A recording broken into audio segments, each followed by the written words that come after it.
Welcome to Electrical Things. Today we will discuss about the reading of sunpath diagram.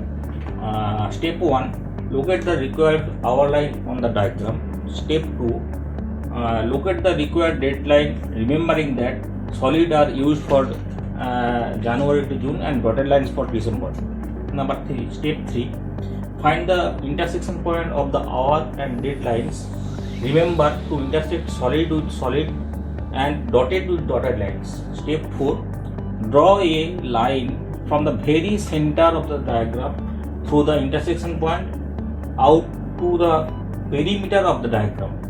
Step 5. Read the azimuth as an angle taken clockwise from north. Step 6.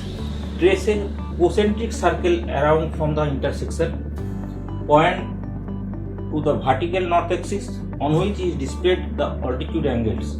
And last but not the least, step 7. Interpole between the concentric circle lines to find the altitude. Thank you.